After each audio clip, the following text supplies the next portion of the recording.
So in this video, we're going to be breaking down exactly how I manage 500k in funding and my personal opinion on the best way to get consistent payouts when you have multiple accounts. Now, this is something that a lot of people have asked me on Instagram, and so I thought, you know what, let's make a video of it and give some value. So as you know, on this channel, we get straight into things. We don't like waffling. So let's get straight into this. We have a nice whiteboard here, which I'll be explaining on how I would tackle it if I was to start from scratch, get funded accounts, and how I would alternate them to get the most consistent amount of payouts. So as you can see here, we have account number one. Now this is account number one is when you don't have any funded accounts. This is the first account you're going to want to go for, obviously one. You're going to pick an amount that you are comfortable with, you know, the numbers, and you're comfortable with the amount of money the challenge fee costs, right? Another thing is you have to know your data for this, okay? You have to know your data for this to work. If you do not know your data, because if you do not know your data, you're just not going to pass the funded account, and if you do, you're not going to get any payouts. So you got to understand your strategy, your data. You can do this by back testing. You could do this by forward testing on a small live account first, just to get used to the numbers, and once you have, then you can tackle these funded. So now you've gone account number one. So now you've got account number one, the evaluation.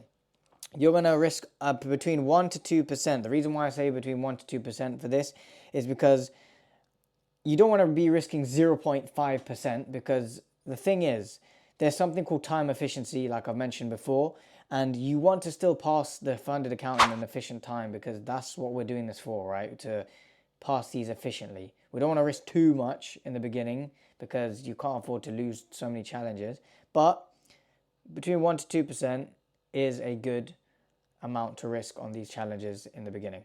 Now you want to risk that on phase one, phase two, you want to pass it, and now you're on the funded stage for account number one, right? Now, before you go buy any more accounts, you need to get a payout that comes into your bank account first, or into your crypto wallet or whatever, right? And you want to get this payout somewhere between 1 and 3%. Is optimal. You don't want to aim for 10% for the first payout, because it's going to be hard and you're probably getting drawdown and end up blowing the account, right? So you want to aim for a 1 to 3% payout on this first payout. Now, that's also going to give you a refund, okay? And you need this to hit your bank before you go and buy other challenges, because the ultimate tilt, trust me, I've been there, is when you request a payout and they don't pay you out, and then you've already bought their challenges with the fee. That is stress. Don't do that, okay? Especially if you're in the beginning. Now, you want to reinvest at this bottom, important part is reinvest about 20 to 50% of your payout, especially your first payout, into more accounts, all right? And then you're going to repeat this process. This process, you're going to repeat it, okay? This whole area where you get the account, 1 to 2% risk, you know your data, you pass it for efficiently. And then once you've got account 2 and account 3, you have 3 accounts now, right? You have 3 trading accounts. Now I'm going to show you how I would manage 3 accounts and get the most optimal amount of payouts on them.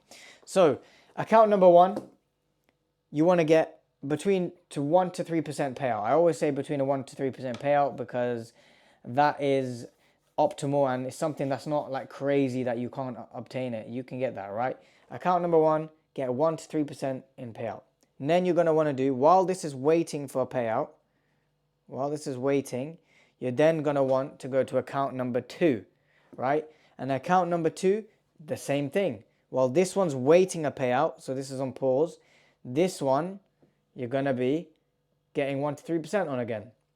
Now, again, once this is waiting for a payout, this one becomes paused, because you're obviously waiting for the payout dates.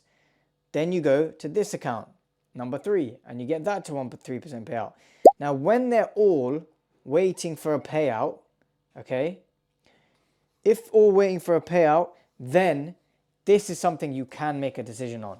If they're all waiting for, let's say, a 2% payout each, you've got 2% account 1, 2% account 2, 2% account 3, all waiting for a payout, this is one thing you can do now. So you can risk one of the account's positive balances. For example, say account number 3 is up 2%, we can risk 2% again on a high risk, high reward setup. So if you find a setup that's maybe like a 1 to 4R, it's high risk, but it's high reward. If you lose this account, if you lose the profit on this account, all it's going to do is go back to break even. Nothing that bad. And you're also waiting for 2 payouts here. So you're always going to be up, okay? That's why I do that in certain cases. When I'm up on all of the accounts, then I'll risk more on this account and I'll risk the buffer on it. If it's up 3%, I'll risk 3% to get maybe a 6% or 8% or whatever, right? That is how you get the most payouts, because even if this one loses, that trade you did, it's going to go back to break even. That's completely fine. These two are waiting for payouts anyway. This account, you can literally go trade that again and get that back up to 1 to 3%. Now, and the key thing is, if you go into drawdown, you want to half your risk below break even. That's how you're going to keep the accounts for the longest. And you also want to do this. So you want to separate your accounts into high risk, medium risk, and low risk. So if you have like say a 400k account, with some firms they do that, or a 300k account, you want to put that in the low risk one when you're funded. Maybe it's risk 1% and just keep that steady. And then if you've got lower ones, you can go higher risk, so you can risk 2%. And then if you're you've got medium risk, you only got like 2 accounts or 1 account, then you can go, 1.5% risk and hit that target, 1 to 3% payout, next one. That is literally how I have managed to get consistent payouts, as you can see over here. And, continuing to do so, and don't see myself stopping anytime soon, unless prop firms obviously stop. And a lot of people don't tell you this, because I don't know why people don't actually tell you this, because they don't want to make it seem like, oh no, I'm risking a bit more on some accounts. It's fine to risk more on some accounts, but only in the occasions where I told you, where you're up on the other accounts, then you can risk more on that account, on your third account, if they're all waiting for a payout. Because your upside potential is extremely high at that point, and your downside is not really downside, because you're still going to get 2 payouts and you're going to be a break even on the other account.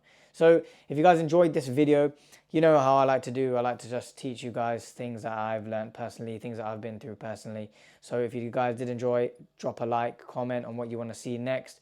You can DM me on Instagram with any ideas you have as well. And yeah, free Discord link is below in the description. Subscribe, and I'll catch you guys in the next video. Peace.